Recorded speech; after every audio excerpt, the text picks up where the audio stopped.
आता तुम्ही मला होस्ट करा, म्हणजे मला ते म्यूट करणं सोपं जाईल.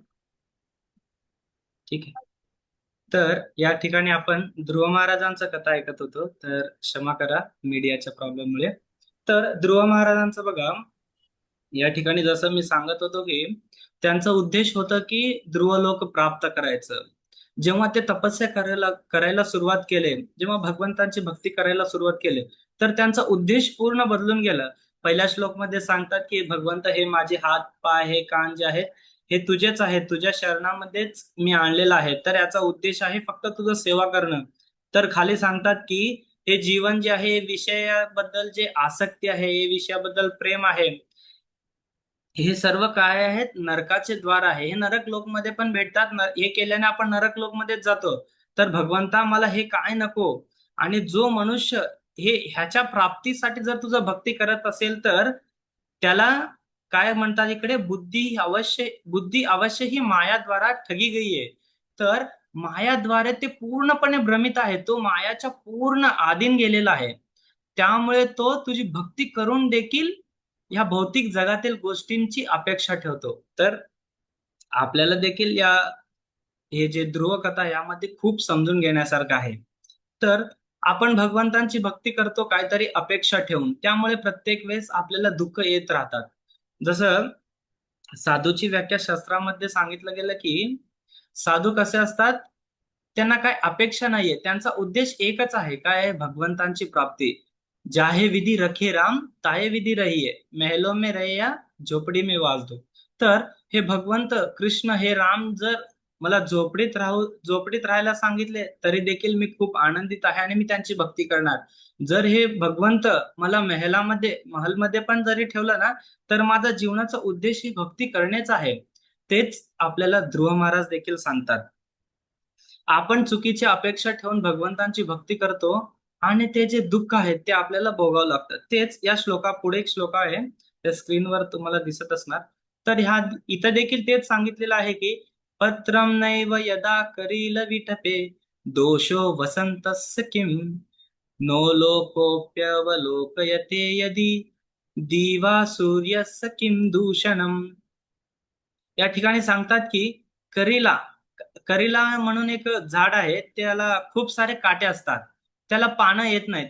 तर असं सांगतात की वसंत ऋतू आला, वसंत ऋतूमध्ये प्रत्येक झाडाला पाने आणि फुले नवीन यायला सुरुवात होतात.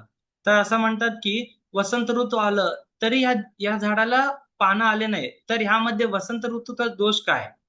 जसं आपण भक्ती करतो, भक्ती करून आपल्या अपेक्षा, आपलं उद्दिष्ट वेगळं ठेवलं, तर भगवंतांची प्राप्ती आणि त्या भक्तीमध्ये आनंद कसा येणार, कारण आपण चाललोच चुकीच्या डायरेक्शन मध्ये.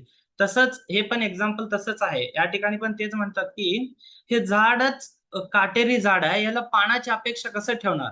जर पान येत नसेल तर आपण वसंत ऋतूला काय दोष द्यायचा.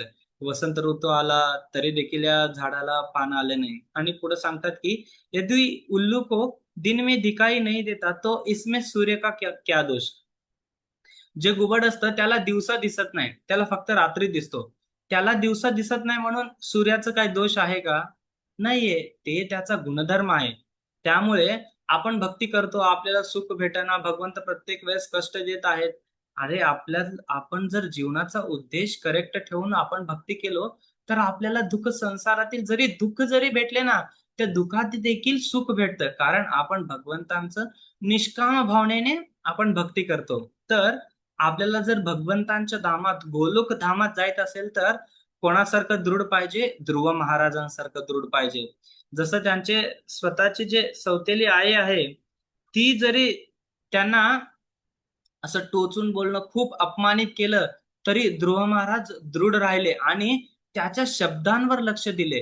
तपस्या, आराध्य पुरुषम, या तीन गोष्टीवर ध्रुव महाराज त्यांचं लक्ष केंद्रित करून ते एकच गोष्ट, तिथून निघाल्यावर जाताना पण त्यांच्या डोक्यात एकच फिरत होतो, मला जरी हे जर राज्य पाहिजे असेल, राजासोबत आसनावर बसायचं असेल, तर एकच गोष्ट काय, तपस्या आराध्य पुरुषम, तपस्या आराध्य पुरुषम. तर मला आराध्य पुरुष जे भगवंत आहेत यांची तपस्या करायचं आहे, त्याने मला काय भेटणार, हे राजाचं राजगद्दी भेटणार. मग ते आपण बघितलं, मग पुढे ध्रुव महाराज काय म्हणतात, तर भगवंत त्यांच्या तपस्याला प्रसन्न होऊन ते फक्त राज्य मागत होते, तर भगवंत काय दिले, ध्रुव महाराजांना ध्रुव लोक दिलेला आहे. तर तसंच आपण भगवंतांना छोटी छोटी अपेक्षा ठेवायचं नाही. भगवंतांना काय विचारायचं नाही. भगवंतांना काय विचारायचं आहे? भगवंता मला तुझ्याकडून काही नको, मला तूच पाहिजे. जर आपण भगवंतांनाच विचारलं शुद्ध भावनेने, तर भगवंत आले तर आपल्याला कशाची काय कमी पडणार. हीच गोष्ट अर्जुनाला देखील समजले होते, कारण ते भगवंतांचं निष्कामपणे सेवा आणि भक्ती करत होते. दुर्योधन काय केला? दुर्योधन राज्य विचारला, सैनिक विचारला, सर्व विचारला. मग भगवंत काय केले? हे घे माझी नारायणी सेना, घे तू जा. मग अर्जुनाला विचारतात, अर्जुन तुला काय पाहिजे? भगवंता मला नारायणी सेना नको, मला स्वयं नारायणच पाहिजे. भगवंत सांगतात, अरे माझ्याकडे काही नाही, माझे पूर्ण सैन्य तिकडे चालले, तू मला का घेतो? माझ्या सैन्याला घे, युद्धात जिंकशील. तर अर्जुन त्या ठिकाणी सांगतात की भगवंता, या युद्धात हारलो तरी चालेल, पण मला तुला सोडायचं नाहीये. मला नारायणी सेना नको, तर मला साक्षात नारायण पाहिजे. तर हे खऱ्या आपल्या भक्ती जीवनाचा उद्देश आहे, की आपल्याला भगवंतांकडून अपेक्षा काय करायचं. ज्यांच्याकडे आपण लक्ष्मीची काय अपेक्षा करायचं. जे लक्ष्मीचे पती आहेत त्यांनाच डायरेक्ट घ्यायचं ना. लक्ष्मी कशाला पाहिजे आपल्याला? जर लक्ष्मीपती आले तर आपल्याकडे लक्ष्मी ऑटोमॅटिक येते. तर हे गोलोक धामामध्ये जाण्यासाठी आपल्याकडे हे योग्यता पाहिजे ध्रुव महाराजांसारखं. काय योग्यता? भगवंतांचं निष्कामपणे भक्ती करणे. तर हे झालं आपलं गोलोक धामामध्ये जाण्यासाठी योग्यता. तर आपण एवढं तपस्या करून, एवढं हे करून गोलोक धामामध्ये चाललो, तर गोलोक धाम मध्ये एक्झॅक्टली काय आहे? तिकडे कुठल्या कुठल्या गोष्टी आहेत? तिकडे काय घडतात? तर हेच प्रश्न देवी देवतांना देखील पडले होतं. तर श्रीमद भागवतम मध्ये तिसऱ्या स्कंदामध्ये देवी देवता जे या सृष्टीचे निर्माता आहेत ब्रह्माजीकडे येतात. ते श्लोक मध्ये सांगतात, देवी उवाच तम तम एति दिवो वेत्य संविघ्न यद्धयं वृषं न न ह्यव्यक्तं भगवतः कालेन स्पृष्टत्मर्णः. देवता विचारतात की हे अंधकारमयी जगात देखील ज्ञान शक्ति कुंठित नहीं कर सकती, इसीलिए आपसे कोई बात छिपी नहीं है, आप इस अंधकार अंधकार के विषय में भी जानते ही होंगे, हम तो इससे बड़े ही भयभीत हो रहे हैं.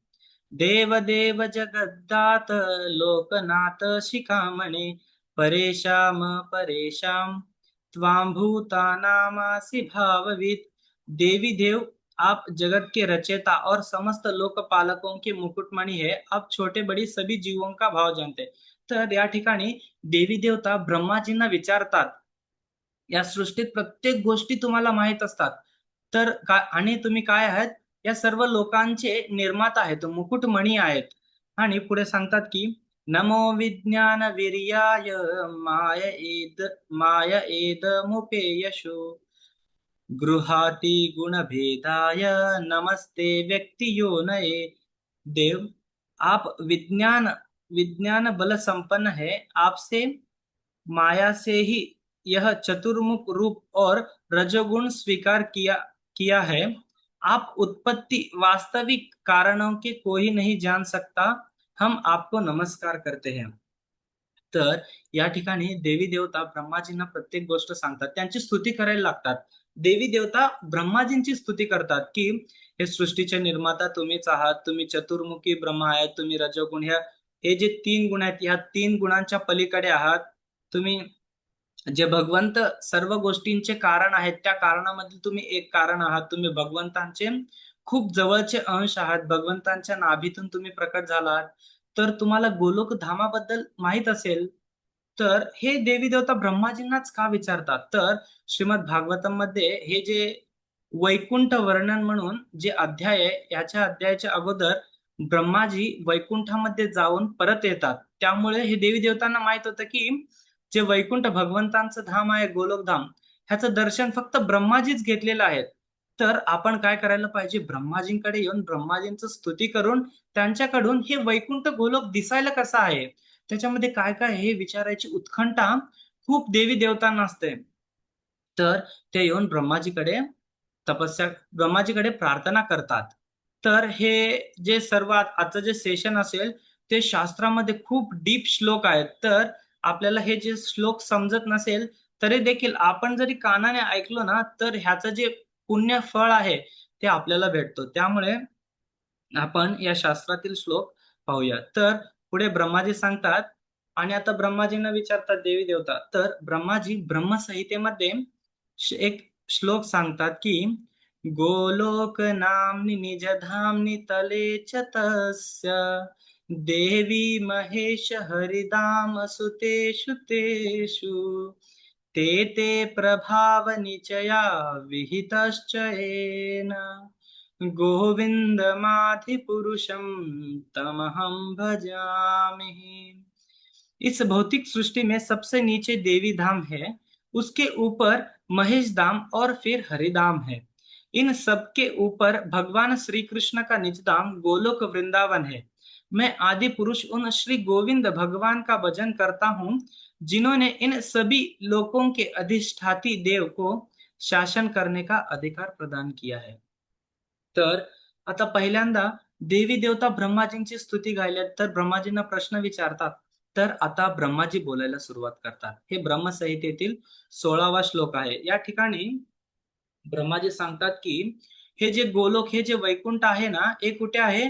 देवी धाम, हे जे देवी देवता राहतात ते लोक, आणि त्याच्यावर महेश लोक म्हणजे जे भगवान महादेव राहतात ते लोक, आणि हरिधाम ज्या ठिकाणी भगवंत आहेत. आणि त्याच्या देखील हे धाम एवढं मोठं आहे ना, ह्याच्या देखील अजून एक ह्याच्या वर पण आहे. कुठलं धाम आहे ते?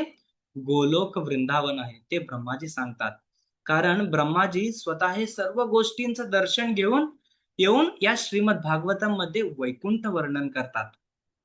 तर आता ब्रह्माजींचं श्रीमद भागवतम मधील हे ब्रह्मसंहिता मधलं श्लोक, आता या ठिकाणी श्रीमद भागवतम मधले श्लोक सुरू होतात. तर हे श्लोक कसं आहे? कथाप्रमाणेच आहे. एक एक श्लोकाचा एक एक वाक्यात अर्थ, त्यानंतर ना पुढचा श्लोक, असं प्रत्येक श्लोक वाईज आपण जायचंय. तर या ठिकाणी ब्रह्माजी सांगतात की मानसा मे सुतायुष्मत् पूर्वजा सनकादय चेरुर्विहाय सा लोकान लोकेशु विगत स्पृह। श्री ब्रह्मा जी ने कहा, देवता हूँ, तुम्हारे पूर्वज मेरे मानस पुत्र सनकादि लोकों की आसक्ति त्याग कर समस्त लोकों में आकाश मार्ग से विचार करते थे। तर या ठिकाणी ब्रह्माजी सांगतात की हे प्रश्न फक्त देवी देवतांना नाही, तर ब्रह्माजी स्वतः सांगतात की माझे 4 मानस पुत्र आहेत, तर त्यांनी देखील मला हे प्रश्न विचारतात. आणि ते 4 मानस पुत्र कोण? सनक, सनातन, सनंदन, सनत कुमार, हे ब्रह्माजींचे 4 मानस पुत्र आहेत. आणि ह्यांच्याबद्दल सांगायचं म्हणलं तर की हे सृष्टीचं जे निर्माण आहे त्याच्यापेक्षा अगोदर म्हणजे खूप वृद्ध आहेत, आणि दिसायला कसे आहेत?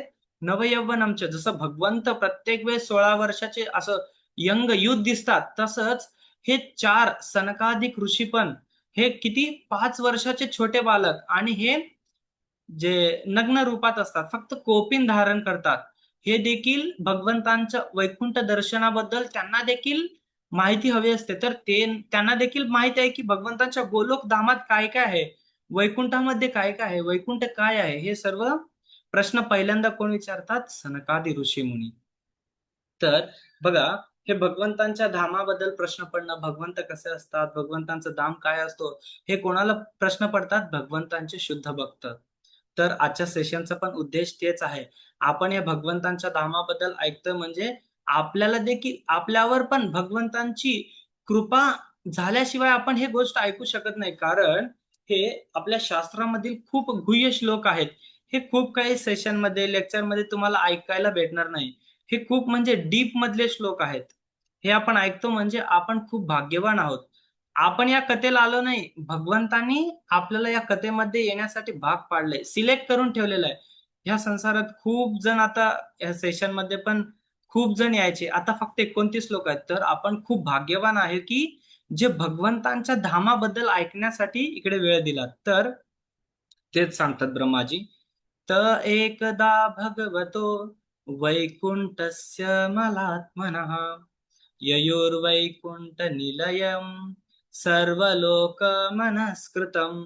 एक बार वे भगवान विष्णु के शुद्ध सत्वमय सब लोकों के शिरोमणी स्थित वैकुंठ धाम में जा पहुंचे.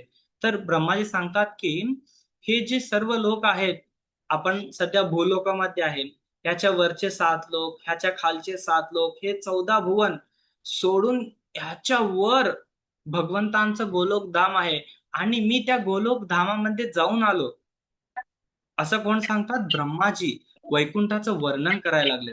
तर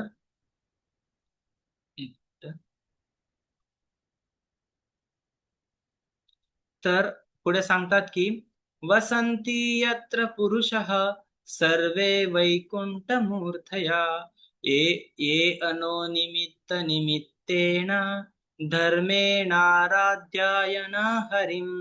वह सभी लोग विष्णु रूप होकर रहते हैं और वह प्राप्त भी उन्हीं को होता है जो अन्य सब प्रकार की कामनाएं छोड़कर केवल भगवत भगवत चारण शरण की प्राप्ति के लिए ही अपना धर्म द्वार उनकी आराधना करते हैं.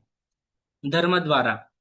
तर या ठिकाणी बघा ब्रह्माजी तेच सांगतात की जे वैकुंठ आहेत त्यामध्ये प्रत्येक जण दिसायला कसं आहेत? भगवंतांसारखेच आहेत. तर या ठिकाणी आपण बघू शकतो की समोर भगवंत बसलेले आहेत, बाकीचे सर्व जे मागे उभारलेले आहेत ते खाली ग्वालवाल आहेत, वरती भगवंतांसारखेच दिसतात. तर भगवंतांच्या धामामध्ये देखील सर्वजण कसं आहेत? विष्णूच्या रूपामध्येच आहेत. ते सांगतात की आणि जो अन्य सभी प्रकार की कामनाएं छोड़कर केवल भगवान नाम का उच्चारण करते हैं, शरण करते प्राप्ती के लिए धर्म. हा, तर ह्या ठिकाणी सांगतात की सर्व गोष्टींचं कामना सोडून कोण भगवंतांची भक्ती करतो, भगवंतांचं नाव घेतो, तोच या या धामामध्ये येण्याचं पात्र बनतो. तर शास्त्रामध्ये खूप ठिकाणी असं सांगितलं गेलं की भगवंतांचं नाव जे आहे, भगवंतांच्या धामामध्ये जाण्यासाठी हे खूप सुलभ असा रस्ता आहे. आणि ते नाम कुठलं? इति षोडशका नाम नाम कलिकल्मष नाशन नतः परतरोपाय सर्व वेदेषु दृश्यते. सर्व वेदांत सार काय आहे? हे 16 अक्षरी इति षोडशका नाम नाम, हे 16 अक्षरी महामंत्र आहे. कुठला आहे? हरे कृष्णा कृष्णा कृष्णा हरे हरे, हरे राम राम राम हरे हरे. इति षोडशका नाम नाम कलिकल्मष नाशन नतः परतरोपाय सर्व वेदेषु दृश्यते. तर हे कलियुगातील जे कल्मश आहे हे नष्ट करण्यासाठी फक्त आणि फक्त भगवंतांचं नामच आहे. आणि ते नाम घेतल्याने काय होतं? भगवंतांच्या नामात जातो. ब्रह्माजी ते सांगतात की तिथे कुठले लोक जाऊ शकतात? जे भगवंतांचं नाम घेतात तेच लोक त्या धामात जाऊ शकतात. आणि त्या धामात ते इथं नाम घेतले, त्या धामात गेल्यानंतर ते काय करतात? भगवंतांच्या रूपात परिवर्तन होतात, भगवंतांसारखेच दिसतात, भगवंतांच्या चरणापाशी जातात. तेच ब्रह्माजी या ठिकाणी सांगतात. आणि पुढच्या श्लोकमध्ये सांगतात यत्र चाद्यं पुमानस्ते भगवान शब्द गोचरः सत्वं विष्टभ्य विरजम स्वानम नेमृडयनं वृषा. वहां वेदांत प्रतिपाद्य धर्म मूर्ति श्री आदि नारायण हम अपने भक्तों के सुख देने के लिए शुद्ध सत्व में स्वरूप धारण कर हर समय विराजमान रहते हैं. तर बघा हे खूप म्हणजे इम्पॉर्टंट आहे हे श्लोक. तर या ठिकाणी सांगतात की ब्रह्माजी सांगायला लागलेत की ह्या हे भौतिक जग आहे, आपण या ठिकाणी खूप तपस्या करावं लागतं भगवंतांचं दर्शन घेण्यासाठी. जसं ध्रुव महाराज देखील तपस्या करत होते भगवंतांचं दर्शन करण्यासाठी. तर ब्रह्माजी सांगतात की वैकुंठामध्ये तपस्या करण्याची गरज नाही, कारण प्रत्येक ठिकाणी तिथे भगवंत आहेत. त्यामुळे तुम्हाला जास्त काही तिथं तपस्या करायची गरज नाही. तपस्या करायचं कुठं आहे? या ठिकाणी करायचं आहे. जर या ठिकाणी तपस्या केलो भगवंतांच्या धामात, श्रील प्रभुपाद आपल्या संदर्भामध्ये सांगतात की गोलोकधाम किती दूर आहे असं भक्त विचारतात. तर भगवंत सांगतात, प्रभुपाद सांगतात की या तोंडापासून या कानापर्यंत जेवढं डिस्टन्स आहे तेवढंच आपल्यापासून गोलोकधाम दूर आहे. तर प्रभुपाद पुढे सांगतात की ह्याचा अर्थ असा आहे की जर आपण भगवंतांचं नाम जे हरे कृष्ण महामंत्र आहे, हरे कृष्णा कृष्णा कृष्णा हरे हरे, हरे राम राम राम हरे हरे, हे या मुखातून म्हणून या कानात ऐकतो, तर हे जे मधला रस्ता आहे ना, हेच रस्ता म्हणजे आपल्या गोलोक धामामधलं डिस्टन्स आहे. तर प्रभात खूप सुंदर सांगतात, गोलोकधामामध्ये जाण्यासाठी फक्त आणि फक्त भगवंतांचं नाम हे एकमात्र आश्रय आहे. तेच शास्त्रामध्ये तेच सांगतात, हरेर नाम हरेर नामैव केवलम कलो नाथसेव नाथसेव नाथसेव गतिरन्यथा. या ठिकाणी बघा शास्त्रामध्ये आपल्याला खूप सुंदररित्या सांगतात, हरेर नाम हरेर नामैव केवलम. हे जे भगवंतांचं नाम आहे ना, हेच केवल, हेच एक गोष्ट, हे एक सोप्पा गोष्ट, हे एकच आहे. कलो नाथसेव नाथसेव गतिरन्यथा. तर याच्याशिवाय काय गत्यंतर नाही, असं 3 वेळा या श्लोकामध्ये सांगतात. तर आपण समजून घ्यायला पाहिजे. ब्रह्माजी पण हेच सांगतात की जो सर्व कामना सोडून भगवंतांचं नाम जप करतो, तो त्या गोलोक धामामध्ये जाण्याची योग्यता प्राप्त करतो. तर यावरनं आपण समजून घ्यायला पाहिजे की आपल्या जीवनात नाम महिमा किती असायला पाहिजे. तर पुढच्या श्लोकमध्ये ब्रह्माजी सांगतात, यत्र नैश्रेयसः नाम वनं कामाधुर्गैर्धूमः सर्व सर्वऋतुं श्रीभिर्विभ्राजतः कैवल्यमी मूर्तिमतः. तर उस लोकों में नए श्रेयस नामक एक वन है जो मूर्तिमान कैवल्य सा ही जाना पड़ता है। वह सब प्रकार की कामनाओं को पूर्ण करने वाली वृक्षों से सुशोभित है, जो स्वयं हर समय छह ऋतुओं को शोभा से संपन्न रहते हैं.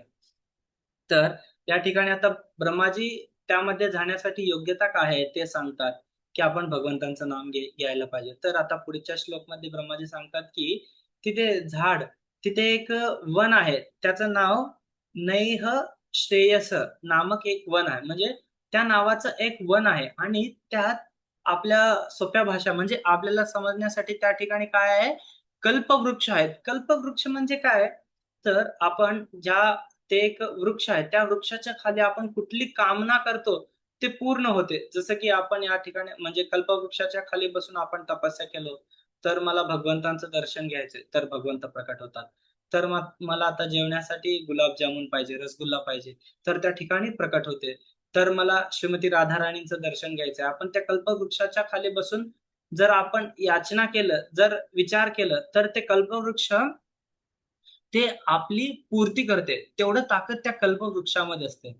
तर तसलं 1-2 वृक्ष नाहीत, तर पूर्ण वन आहे. वन म्हणजे त्या ठिकाणी असंख्य असे वृक्ष आहेत. ते कुठले आहेत? कल्पवृक्ष आहेत. तर भगवंतांचं धाम बघा, जो मूर्तिमान कैवल्यसा ही जाना पड़ता है. आणि तिकडे काय आहे? प्रत्येकांची इच्छा पूर्ण होतात. तिकडे एवढी कामना पूर्ती होते, की तिथे जे लोक राहतात त्यांच्यामध्ये काय कामनाच राहत नाही. काय विचारायचं का? जसं जे व्यक्ती हॉटेलमध्ये वगैरे काम करत असेल, त्याला रोज ते भाजी बघून त्याला खूप कंटाळा येते. प्रत्येक रोज उठला तेच भाजी, तेच नाश्ता, प्रत्येक गोष्टी ते रोज बघत असतो. जो व्यक्ती घरी राहतो त्याला काय म्हणजे घरातलं जेवण खातो. तो हॉटेलला गेल्यावर त्याला हे असं वाटतं, की आपण हे विचारायला पाहिजे, हे खायला पाहिजे, हे ऑर्डर करायला पाहिजे. त्याला तसं वाटतंय. आणि हॉटेलमध्ये जो बनवतो त्याला वाटतं, की अरे हेच रोज बघून त्याला खाऊ देखील वाटत नाही. ते खूप चांगलं असू दे, खूप म्हणजे जामुन, रसगुल्ला असू दे, पनीरची भाजी असू दे, काही बी असू दे, त्याला नको-नकोसं वाटतं. कारण तिकडे खूप वेळा ते बघितलेलं असतंय, ते खाल्लेलं असतंय. तसंच हे वैकुंठातील लोक आहेत, यांना हे कल्पवृक्ष देखील सामान्य वृक्षच वाटतंय. अरे विचारायचं काय आहे? काय भगवंतांना धन विचारायचं? का भगवंतांना काय बंगला विचारायचा? कुठला महल विचारायचं? आपण राहतो या गोलोक धामामध्ये, ज्या ठिकाणी लक्ष्मी देखील भगवंतांची सेवा करण्यासाठी दाराच्या बाहेर उभे राहून भगवंतांची प्रतीक्षा करत असते. तसल्या धामामध्ये आपण लक्ष्मीची काय अपेक्षा करणार? असं गोलोक धामामधील राहणारे लोक विचार करतात. तर बघा, हे भगवंतांचं धाम असं आहे, की त्या ठिकाणी सर्व गोष्टी आपल्या बुद्धीच्या पलीकडेचे तिकडे गोष्टी आहेत. तर तेच गोष्ट ब्रह्माजी एक करून आपल्याला सांगतात. तर हे भगवंतांच्या मागे जे दिसतात, हेच विष्णू रूप. आपण तिकडे गोलोक धामामध्ये, वैकुंठामध्ये गेलो, तर आपल्याला देखील तेच प्राप्त होते. तर या ठिकाणी पुढच्या श्लोकमध्ये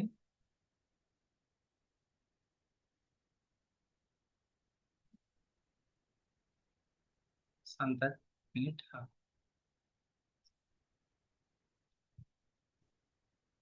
गायन्ति लोकशमश शमलक्षपाणिन भूर्तः अन्तर्जले अनुविकसन मधुमाधवीनां गंधेन खंडितदियो अप्यनिलं क्षिपन्ति. तर हे जे श्लोक आहेत ना, ते शास्त्रामधील म्हणजे असं हे जे संस्कृत आहे हे खूप अवघड संस्कृत आहे. तर त्यासाठी आपण इकडे खाली आपल्याला हिंदीमध्ये पण दिलेले आहे. वहां विमानचारी गंधर्वगण अपनी प्रियाओं के सहित अपने प्रभु की पवित्र लीलाओं का गान करते रहते हैं, जो लोगों की संपूर्ण पाप राशि को भस्म कर देने वाली है। उस समय सरोवर में खिली हुई मकरंद पूर्ण वासंतिका माधवी लता की सुमधुर गंध उनके चित्त को अपनी ओर खींच अपनी ओर खींचना चाहती है, परंतु वे उसकी ओर ध्यान ही नहीं देते, वरम उस गंध को छोड़कर लाने वाली वायू को ही बुरा भला कहते हैं. तर या ठिकाणी बघा, आता वैकुंठ गोलोकमध्ये तिथे वृक्ष कसे आहेत, तिकडे जे फूल आहेत ते फूल कसे आहेत, तर या ठिकाणी वैकुंठचं एक असं छायांकित म्हणजे फोटो आपल्याला दिसतं की वैकुंठ धाम कसे आहे. तर त्या ठिकाणी प्रत्येक पुष्पामध्ये खूप असा सुगंध ते आणि त्या धामामध्ये एवढे सुगंध, एवढे व्हरायटीज पुष्प आहेत ना, ते सुगंध लागून ते सुगंध घेऊन त्यांना असं काही नवीन वाटतच नाहीत. प्रत्येक नवीन नवीन नवीन नवीन पुष्प आहेत. आणि या ठिकाणी सांगतात की उस गंध को छोड़कर लाने वाली वायू को ही बुरा भला कहते हैं. तर तिकडच्या वायूला देखील तिकडचे जे राहणारे लोक म्हणतात की किती सुगंध आमच्याकडे आणतो, आता बस झालेलं आहे. तर आपण समजू शकतो याच्यावरून की भगवंतांच्या धामामध्ये जे फूल आहेत ते देखील किती सुंदर आणि किती असं स्मेल म्हणजे ज्याला आपण सुगंध म्हणू शकतो, सुगंध युक्त आहेत. आणि पुढे ब्रह्माजी सांगतात की परावत्य परावतान्य भृतसार सचक्रवाक दाद्यु दाद्युह हंस शुकतीतर विहरणीयः कोलाहलो विरमते चिरमात्रमुच्चे भंगदीपे हरिकथामिव गायमाने. जिस समय ब्रह्मराज ऊंचे स्वर में गुंजार करते हुए मानो हरि कथा गान करते हैं, उस समय थोड़ी देर के लिए कबूतर, कोयल, सारस, चकवे, पपीहा, हंस, तोते, तीतर और मोरों की कोलाहल बंद हो जाती है, मानो वे भी उस कीर्तन आनंद में बेसुध हो जाते हैं. तर या ठिकाणी ब्रह्माजी सांगतात की जे भ्रमर आहे, भ्रमर म्हणजे माहित आहे का, भ्रमर म्हणजे काय असते? तर भ्रमर गीत म्हणून पण शास्त्रामध्ये खूप सुंदर असं गीत आहे.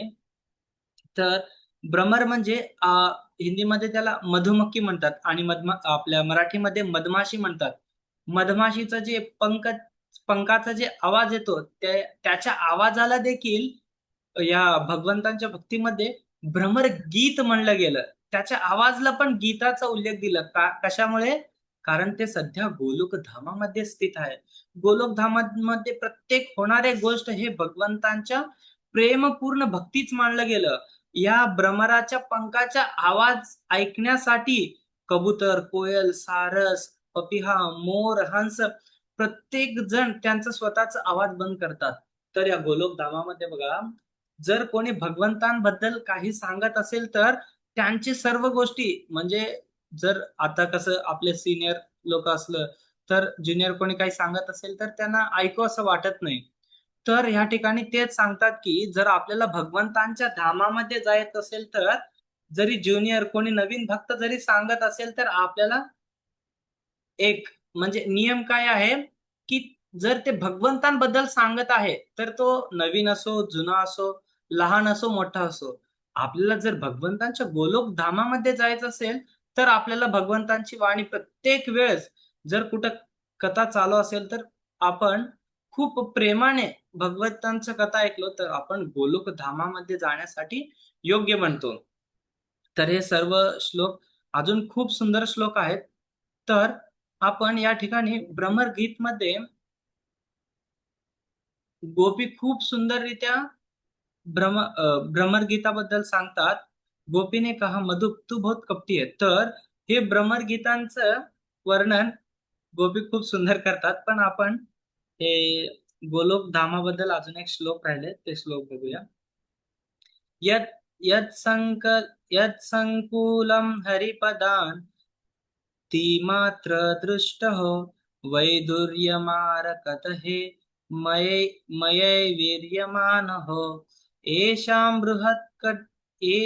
बृहत्कटितटः स्मितशोभिमुख्यः कृष्णात्मना न रज आद आददुराडयुमय्यः मय्यध। वह लोक वैधुर्य, मरकत मणि और सुवर्णिक विमानों से भरा हुआ है। यह सब किसी कर्म फल से नहीं बल्कि एकमात्र श्री हरि के पाद पाद पंकों की वंदना करने से ही प्राप्त होती है। उन विमानों पर चढ़े हुए कृष्ण प्राण भगवत भक्तों के चित्तों में बड़ी बड़ी नितंबों वाली सुमुखी सुंदरिया भी अपनी मंद मुस्कान एवं मनोहर हास परिहासों से काम विकार नहीं काम विकार नहीं उत्पन्न कर सकती। तर या ठिकाणी खूप सुंदर सांगतात. हे आपल्या आजच्या सेशनचा शेवटचा श्लोक असेल. तर या ठिकाणी सांगतात की त्या ठिकाणी खूप सारे विमान आहेत, वैकुंठ विमान आहेत, आणि ते कसे आहेत, खूप असं रत्नांनी जडित आहेत. म्हणजे पूर्णपणे त्याच्या तिन्ही बाजूने रत्न जडित आहे, रत्नांनी सुशोभित आहे. आणि ह्या वैकुंठ धामामध्ये जाण्यासाठी कुठल्या कर्मफलाची जे आहे ना, किसी कर्मफल से नाही, कुठल्या कर्मफलाने आपण भगवंतांच्या धामामध्ये जाऊ शकत नाही. तर त्यासाठी जाण्यासाठी एकच ऑप्शन आहे. ते काय आहे? श्री हरि के पाद पद्मों की वंदना करणे. तर बघा, हे जे शेवटचा श्लोक आहे खूप महत्वाचा आहे. तर भगवंतांच्या धामामध्ये जाण्यासाठी आपण ब्राह्मण कुटुंबातच जन्म घ्यायला पाहिजे, आपण यदुकुळातच जन्म घ्यायला पाहिजे, असं काही नाहीये. भगवंतांच्या धामामध्ये जाण्यासाठी तुम्ही पात्र होऊ शकता, मी पात्र होऊ शकतो, प्रत्येक जण पात्र होऊ शकतो. काय करायला पाहिजे आपण? श्री हरि के पाद पद्मों की वंदना करणं, म्हणजे भगवंतांच्या चरणांबद्दल प्रत्येक वेळेस आपण खूप प्रेमाने आणि दृढतेने भगवंतांची भक्ती करायला पाहिजे, भगवंतांचं नाव घ्यायला पाहिजे. उन विमानों पर चढ़े हुए कृष्ण प्राण भगवत भक्तों की चित्तों में बड़ी बड़ी नितंबों वाली सुमुखी सुंदर्य. तर या ठिकाणी बघा, जे गोलोक मध्ये राहतात त्यांच्यासाठी एक खूप सुंदर असं नाव दिलेलं आहे. ब्रह्माजी सांगतात तिकडे कोण आहेत? कृष्ण प्राण. भगवत भक्तांचं नाव काय आहे? कृष्ण प्राण. जे भगवंतांचे भक्त आहेत ते कोण आहेत? भगवंतांचे प्राण आहे. आता जसं या ठिकाणी माझं देखील नाव आहे, तुमचं देखील नाव आहे. आपण भगवंतांच्या धामामध्ये गेल्यावर आपलं नाव काय आहे? कृष्ण प्राण. प्रत्येकांचं नाव कृष्ण प्राण. जसं आपल्याला कोण प्रिय असतं तर आपण त्यांना सांगतो की तू माझ्या प्राणाती प्रिय आहे. तसं भगवंत देखील सांगतात की माझे भक्त काय आहेत? माझे प्राणाती प्रिय आहेत, ते कृष्ण प्राण आहेत. आणि भगवंत शास्त्रामध्ये पण खूप खूप ठिकाणी सांगतात की साधुना हृदयमयी साधुना हृदयांत हे. तर भगवंत सांगतात की साधूंच्या हृदयात मी आहे आणि माझ्या हृदयात साधू आहे. मी साधूंना सोडून अजून कोणाला ओळखत नाही. माझे कोण ओळखीचे नाही, कोण काय नाही. मला फक्त माझे भक्त, माझे साधूच मला खूप प्रिय आहेत. तेच आजच्या सेशनचं उद्देश तेच होतं की आपण भगवंतांची भक्ती करतो, एवढं हे गोष्ट करतो. तर हे खरं भगवंतांच्या धामामध्ये जाण्यासाठी आपली योग्यता काय असायला पाहिजे, हे सर्व गोष्टी समजून घेण्यासाठी या ठिकाणी आपण हे बघितलं. आणि या ठिकाणी हे जे लास्ट 24वा श्लोक आहे, हे श्लोक घेऊन आपण आजच्या सेशनला इथे थांबूया. येओभ्यर्थितमपि च नो नृगतं प्रपन्नः ज्ञानं च तत्त्वविषयं सह धर्म यत्र नाराधनं भगवतो वितरन्त्यमुष्य सम्मोहिता विततया बत मायया ते. आहा, इस मनुष्यों की बड़ी महिमा है। हम देवता लोग भी इसकी चाह करते हैं। इसमें तत्व ज्ञान और धार्मिक धार्मिक भी प्राप्त हो सकती है। इसे पाकर भी जो लोग भगवान की आराधना नहीं करते, वे वास्तव में उनकी सर्वत्र फैली हुई माया से ही मोहित है। तर या ठिकाणी ब्रह्माजी सांगतात की ब्रह्माजी जे सृष्टीचे निर्माता आहेत, जे मनुष्यांना निर्माण केलेले आहेत, ते स्वतः म्हणतात की आहा, या मनुष्य लोकांचं पण हे किती भाग्यवान आहेत ते मनुष्य लोक, जे हे जे मनुष्य शरीर प्राप्त करून ते भगवंतांची भक्ती करू शकतात. आता आपण जेवढं भगवंतांचं कथा ऐकतो, शुद्ध भक्तांचं दर्शन घेतो, हे जे संधी आहे, हे देव लोकांना पण प्राप्त होऊ शकत नाही. साक्षात ब्रह्माजी पण सांगतात की मला देखील ते प्राप्त होऊ शकत नाही, ते या मनुष्य जन्मात प्राप्त होऊ शकते.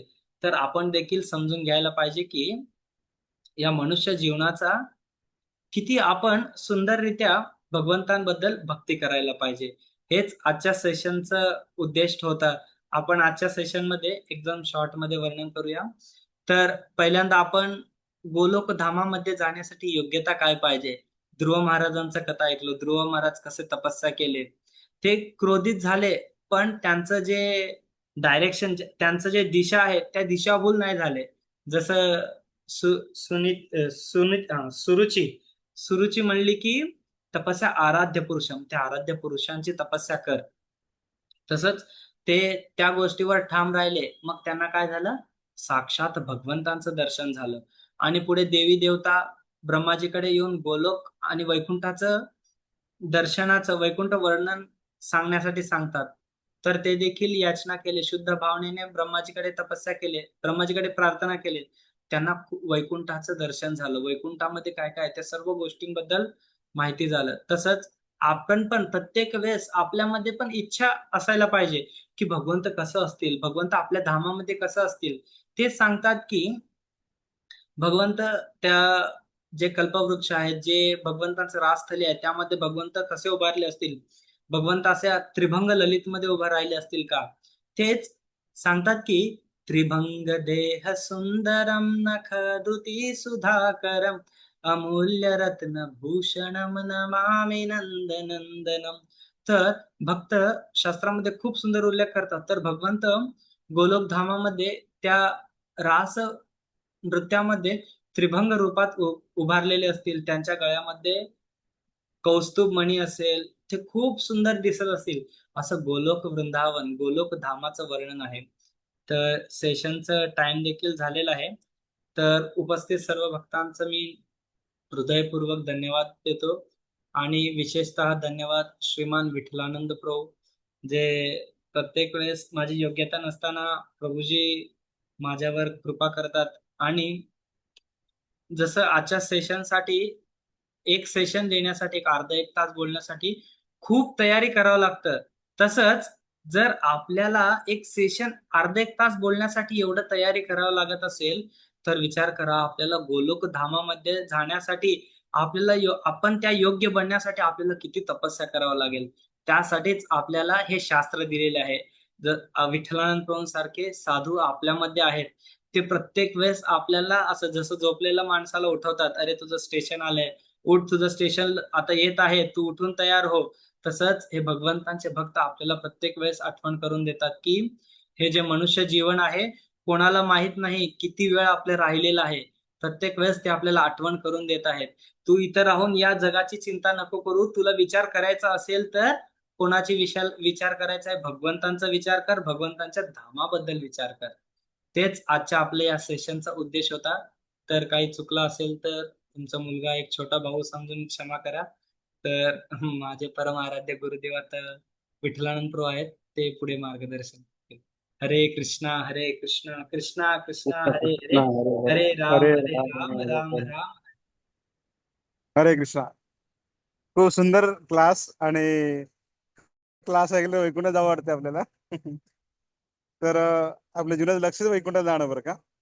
आणि कधी कधी आपण फक्त आपल्या आठवण करून देतो की आपल्याला हा घर आपलं नाही, आपल्या वैकुंठाला परत जायचं आहे म्हणून.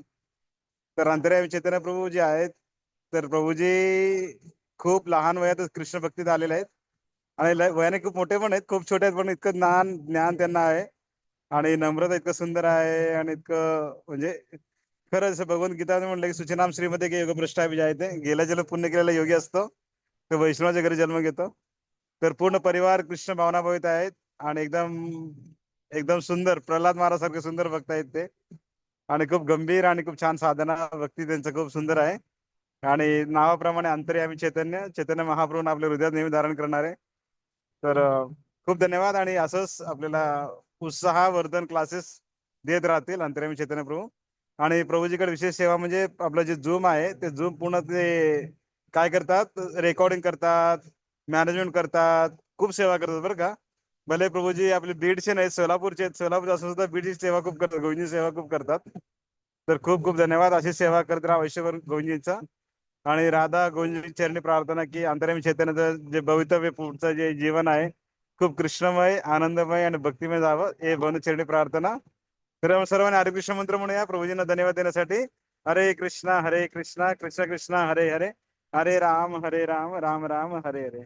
श्री राधा गोविंद भगवान की. यस मधुर गौर, काय अनाउन्समेंट आहेत का?